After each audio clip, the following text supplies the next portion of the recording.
Hello. These are homework examples from Module 7 for Concord Math 1320. Hopefully you can see the problems as given to you.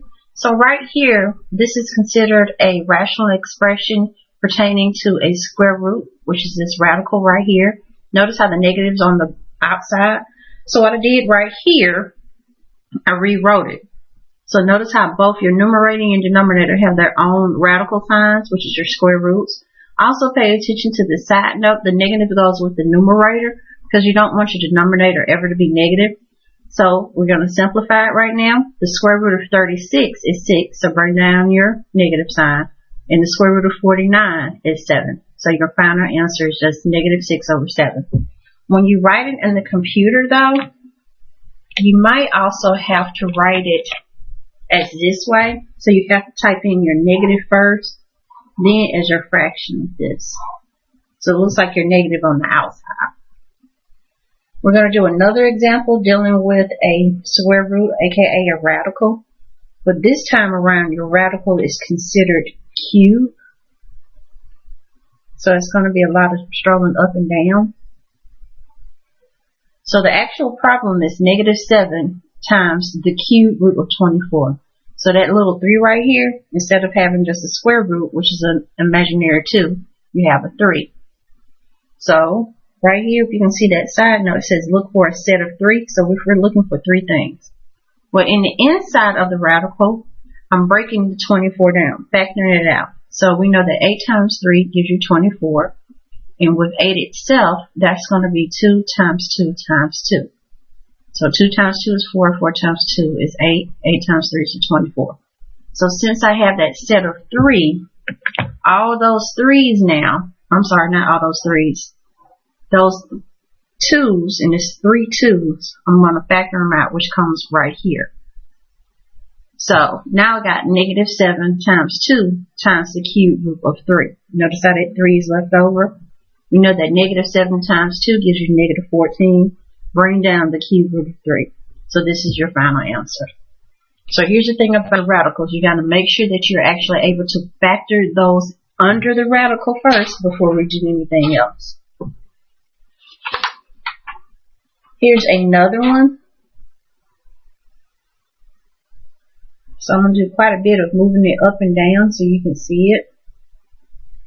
So this one right here is, notice how there's nothing right here. So you're assuming that that's going to be a square root.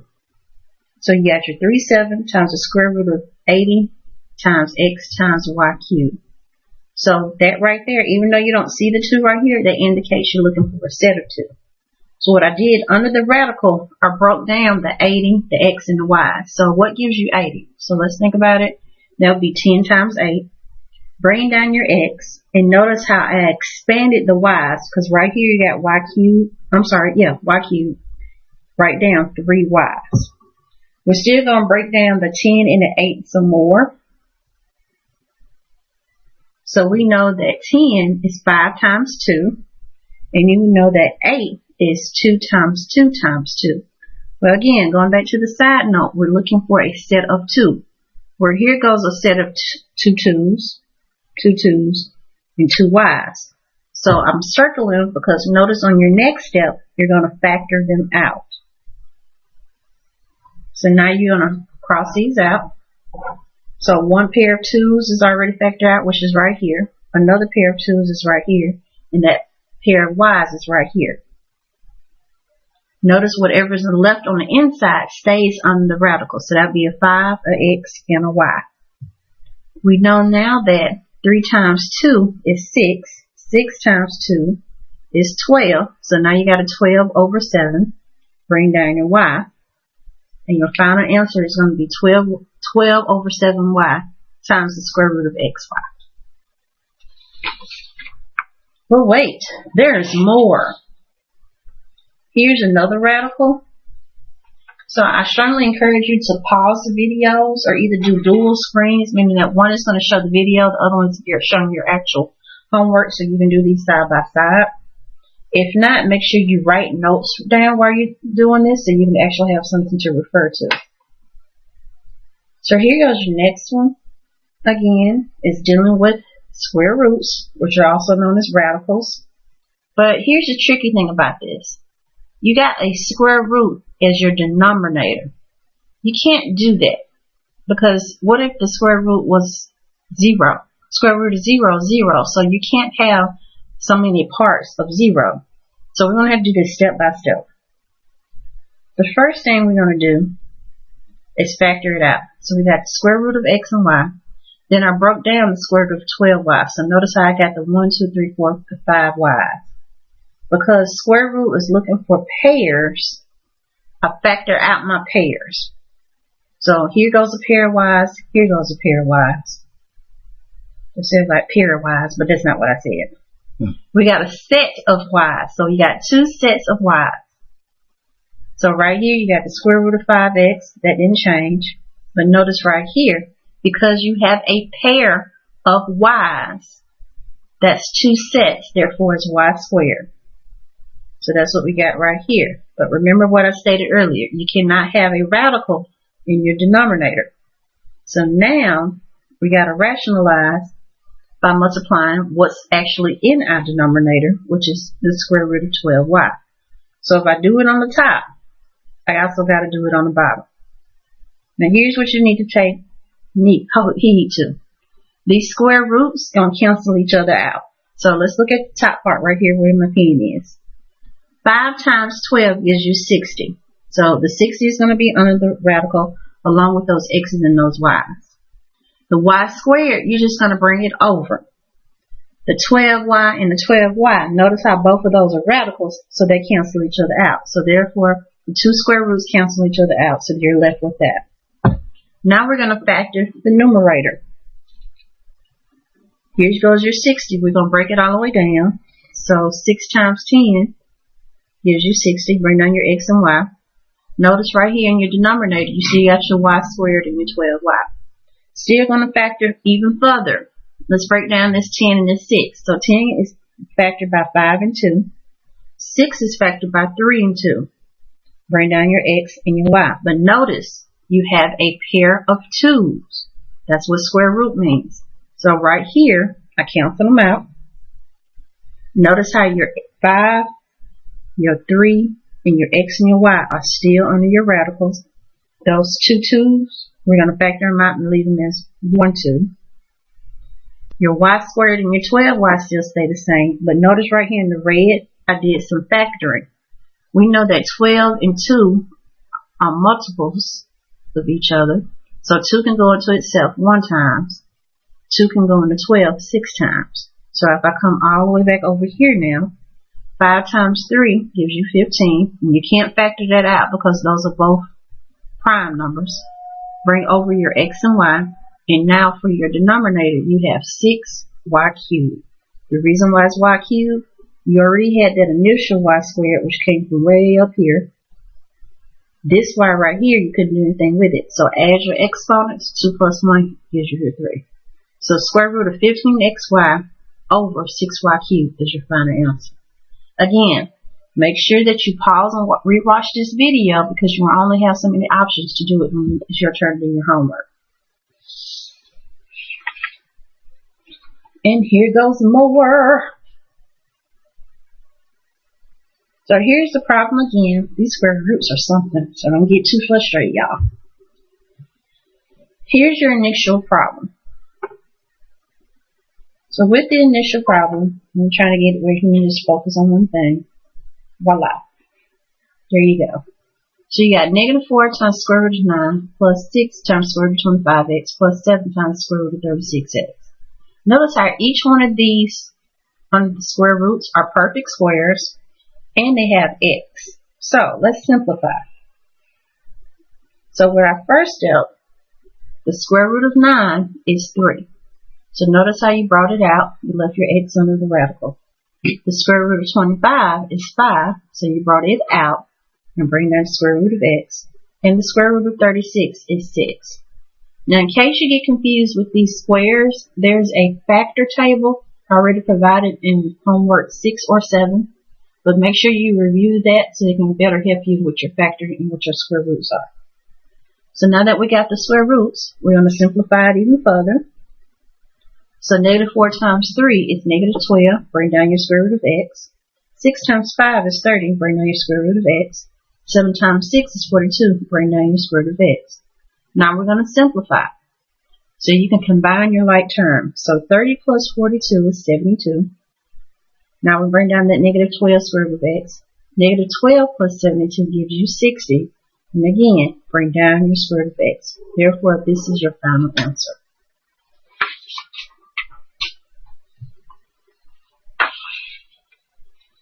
Next, we have this example. This is the initial problem. So let's just focus on this first. What you're doing right here is called the distributive property.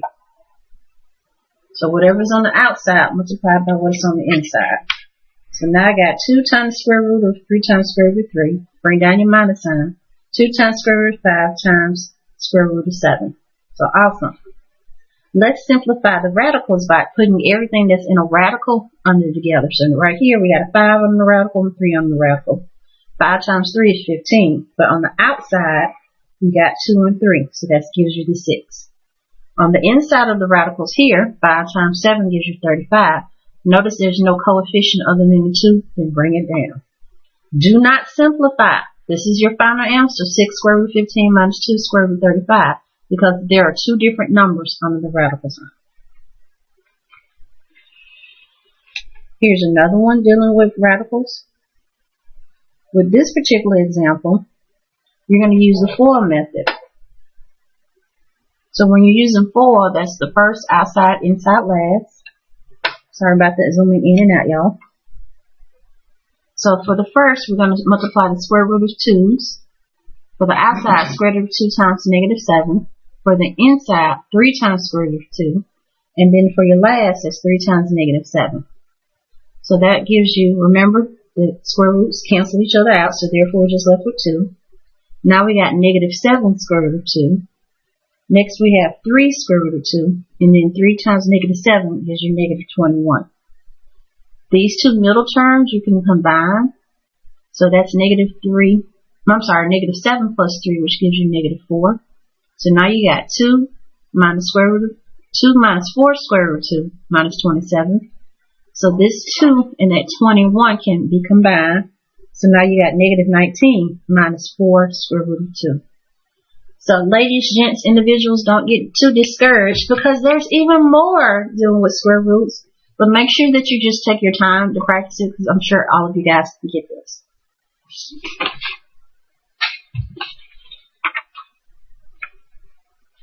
Now we have this problem. Again, we got more square roots. So your option right here is to solve for n. So the first thing that we're going to do is add 8 to both sides. Notice how the 8 is not attached to that radical whatsoever. So now we got 3 square root of n equals 8.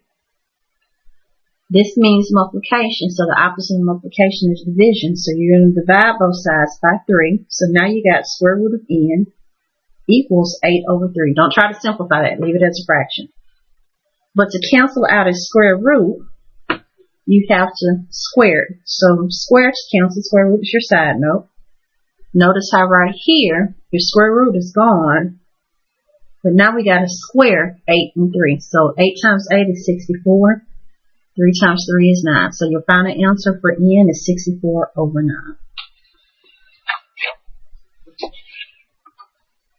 Here's another example. Again, more square roots. Yay! Woo. So here's your initial problem. You have your square root of 3y plus 1 equals 4. Now notice how everything is under that square root. So first thing we're going to do is rewrite the problem. Remember, you want to square everything to cancel the square root. So I squared everything over here on the left. Means I have to square it on the right as well. Now I'm just left with 3y plus 1 equals 16. Now where did the 16 come from? Where was 4 squared? Now, how do I isolate my variable of y? So notice how you got your plus 1. So the opposite of addition is subtraction. Subtract 1 from both sides. So now I'm left with 3y equals 15. Now we're going to divide both sides by 3. So the 3's cancel out. 15 divided by 3 gives you 5. And there's more to come. Yeah. So here's another example. Notice how you have radicals on both sides of the equal sign. So on the left you got 4x plus 9 all under the square root. And on the right you got 5x plus 1 all under the square root. Again, remember, square to cancel your square roots. So I rewrote it. Now here goes my squares on both sides. So the square roots are now canceled out. Now you're left with 4x plus 9 equals 5x plus 1. Because we don't want anything to be negative, let's look at our bigger term. So the opposite of a plus 1 is a minus 1. So I subtract 1 from both sides. Now I got 4x plus 8 equals 5x. Now, side note, you can get rid of the x's first. That's your personal choice. You're still going to get the right answer. So there's always more than one way to get the same answer. So now that we've got the 1 out the way, combine your right terms with your x's. So subtract 4 from both sides. Now you got 8 equals 1x. Divide both sides by 1. Therefore, x equals 8. So hopefully y'all feeling alright. I hope so. We're still dealing with radicals, but this time around we're dealing with cube roots. So notice right here, to get rid of the cube roots, cube both sides of the equation to cancel the cube root. So the cube root is to the third power. So if you got that little 3 right here, put a little 3 on the outside. Notice how they cancel each other out as far as the cube roots are concerned. Now we're going to solve for x. So right here, the 2x is smaller than the 6x, so we're going to keep the 6x. The opposite of subtraction is addition. So add 2x to both sides. So now we got 8x minus 5 equals 8. Still combining like terms, so now we're going to add 5 to both sides. So now we got 8x equals 13. To get the x completely by itself, divide both sides by x. Your final answer is 13 divided by 8. Yes, it can be a fraction. Keep it as a fraction. So make sure when you read your answers, or it's asking how to enter your answer, it's going to say it's a simplified fraction. Here's even more to come with the cube roots. But this time around, it's not going to be a cube root. It's actually an exponent. So notice the negative exponent, which we've done in homework 5 and homework 6. Whenever you got a negative exponent, you're going to flip it. So right here, we flipped it. So now we got 125 over 1 to the 1/3 power. Notice how that part right here is no longer negative because we flipped it. The fraction part means it's a root. Therefore, when you rewrite it, you're going to have the cube root of 125. That's a little 3 right there. You can put that in your calculator, by the way, to simplify it even further. So to find out what the cube root of 125 is, we know the answer is 5. So let me move it up so you can see it. First thing you're going to do is cut your calculator on. Hit your math key. Go down until you see the cube root of 3. So cube root, that's that little 3. Hit enter. Put 125 in, then hit enter again. And voila! We got our 5. Now you can't do that with variables. You only can do that with your numbers. In regards to variables, let's look at another example.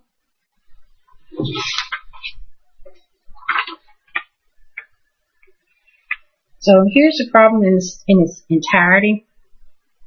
So it just wants you to rewrite it using a positive exponent. So right here you got the negative cube root of x plus y. So no matter what's on the inside, that's what we got on the parentheses. Notice that we brought over that negative sign. But since this is the cube root, you're going to write the cube root as 1/3. So right here it says the negative stays outside the parentheses. The root is the same as your fraction. So again, the root is the same as your fraction. You probably can't see this because I wrote kind of too big, but this is saying the 4th root of 27. You will rewrite that saying that would be 27 to the 1/4. Another example of something very similar to that would be if I wanted to say something to the 5th power, and I want to say 7 plus x. So the way that I rewrite that, using my parentheses, I'll do 7 plus x. And that would be to the 1/5 power. So whatever your root is, that's going to be the denominator in the fraction. Now that leads up to this one.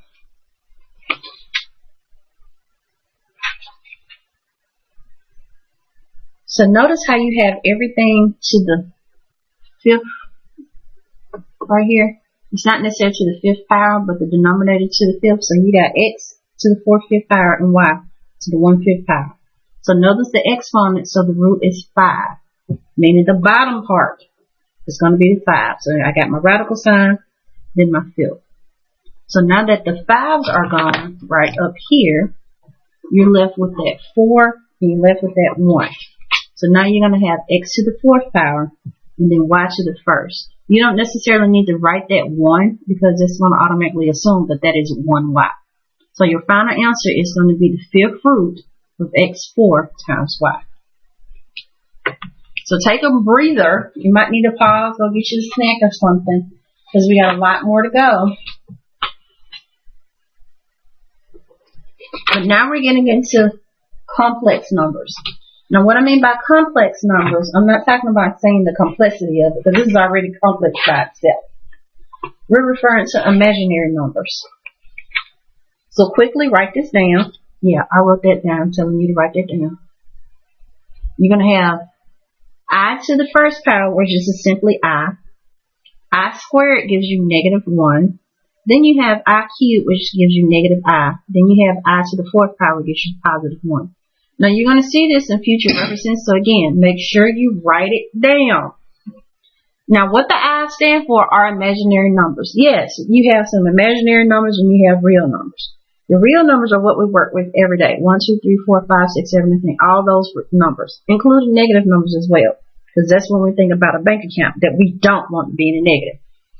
The imaginary numbers come into play when you're dealing with the square root of something that's negative. So, FYI, this right here, the square root of -7, cannot exist. That does not exist because it's an imaginary number. So the way somebody would write that would be I square root of 7. Yeah, it makes no sense, but that's just the way it is. So this is just what it is. You cannot have a negative under the exponent. So they came up with these wonderful rules right here. So in regards to this right here, here's one problem. You're going to combine your like terms. So the actual problem is 3 plus 2i minus 6i. Notice right here you got your parentheses. So that means everything that's following this negative sign, you're going to change signs. So now I got 3 plus 2i minus 4 minus 6i.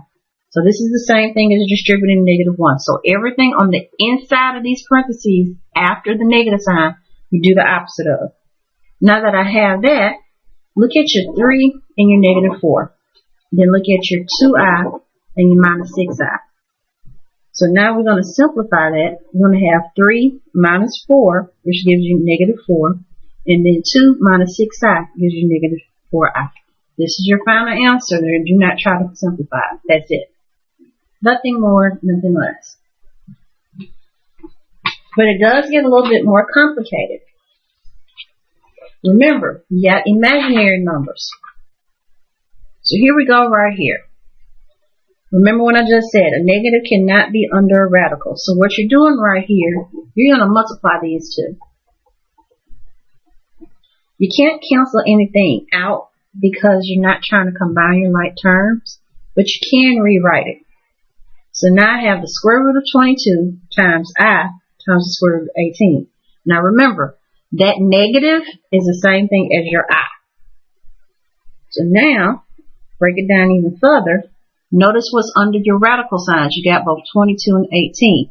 The I is on the outside. So therefore, rewrite it. I is still on the outside. Square root of 22 times 18. Well, we're going to factor now. So when we factor, notice how the I is still on the outside. Break down 22. That's 11 times 2. Break down 18. That's 9 times 2. break it down even further. Notice how this is a square root. So remember, square root means you're looking for a set of 2. So if I break down the 9, I now have 11 in the 2. That gives you the 22. Bring down that 2. So these 2 come down. Bring down your 9, which is your 3 times 3. Notice how you have a pair of 2's and a pair of 3's. Therefore, they're going to be factored out. So that bring that 2 down. Bring that 3 down. 11 is the only thing that's left under the radical. So when you simplify it, 2 times 3 is 6. Bring down your I. Bring down your square root of 11. So your final answer is 6i times the square root of 11. Yeah, that was kind of hard, but make sure you pause or either rewind the video to have a better understanding.